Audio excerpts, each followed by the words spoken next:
which includes crucial agencies like TSA, the Secret Service, and the Coast Guard. For more, let's turn to former Speaker of the House, Kevin McCarthy. Mr. Speaker, thank you so much for being with us. Thank you, Jackie, for having me on. Of course.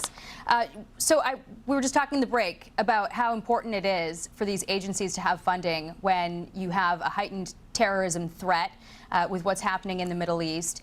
And yet, Congress does not seem any closer to reaching a negotiation to fund the Department of Homeland Security. But the Democrats are very eager to have a vote on war powers.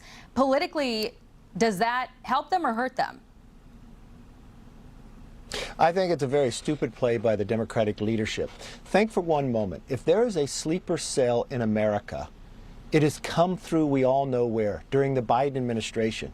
In 1 month of February, we caught more people on the terrorist watch list in 1 month under Biden than the entire 4 years under President Trump's first term. And here's the Democrats who first voted to fund DHS and then voted against the exact same bill where it's shut down. So a Coast Guard, it's not being funded. The Secret Service, the TSA. If there is some type of attack within America, it is going to be on the Democrats who faulted by not funding DHS during this critical time and allowing the border to be open during those 4 years and anybody coming in, even though all the reports on the terrorist watch list and those that are coming in to harm America. If I was a Democrat, I usually don't like to give them advice, but this is too critical for the security of America.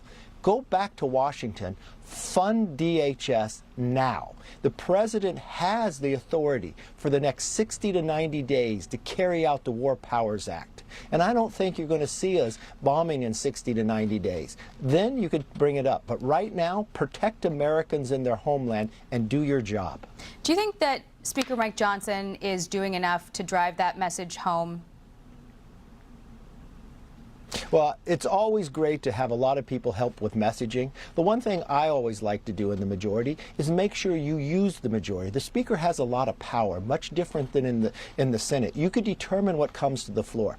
Bring those bills up that are 80-20. Show where the Democrats. Use the example of what President Trump did in the State of the Union. He literally showed America, are you for the American citizen, or are you rather to defend the illegal alien? And they couldn't stand. He showed a mother whose a young daughter got murdered. They would not stand.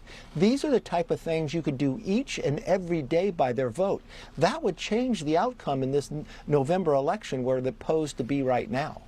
Speaking of the November election, there always is the question of, what the president has campaigned on in the past and whether that comes up again.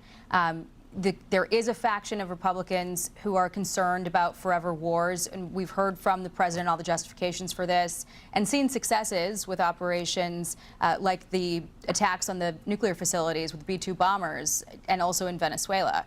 But politically, do you worry at all that a better case needs to be made to Republicans, those Republicans, and maybe also some Democrats about why the U.S. is involved in this Middle Eastern strike? Well, every time they make those arguments, President Trump proves them wrong. President Trump inherited a very dangerous world. Remember, we have not seen a world like this since the 1930s, where you had an axis of evil. It is called the crinks today. China, Russia, Iran, and North Korea. China has now tried to influence our hemisphere. President Trump has reversed that. Think of the embarrassment that America had after Joe Biden in Afghanistan. He has now made America stronger. So those that attack him, he has proven them wrong when he went into Iran, when he went into Venezuela. And he has everybody working so well together. With the reports coming out, what John Radcliffe has been able to do with the CIA. When you look at Venezuela, they were able to capture him in a few minutes in a military base being protected by the Cubans. President Trump has reshaped the strategic arms of the world. We haven't seen something like this until we had Reagan, Thatcher, and the Pope. It is making the world safer. And those that fight against him within their own party, they are on the wrong place, and history will prove them wrong. How's the polling on this, first glance? It's only been, 48 hours less, maybe. But how is he getting the credit that you're saying he deserves for it? Well, I don't think he's really worried about the credit today. This is about what does the world look like. If Iran was ever able to have a nuclear weapon, the world would be different. Henry Kissinger wrote a very interesting article with Graham Allison before he passed about this is the longest time we've ever been in a peace where the world power has not been in a world war. Okay. 80 years. There are 9 countries that have a nuclear weapon. If Iran is able to have a nuclear weapon, there'll be 40s and it'll be an unsafe world.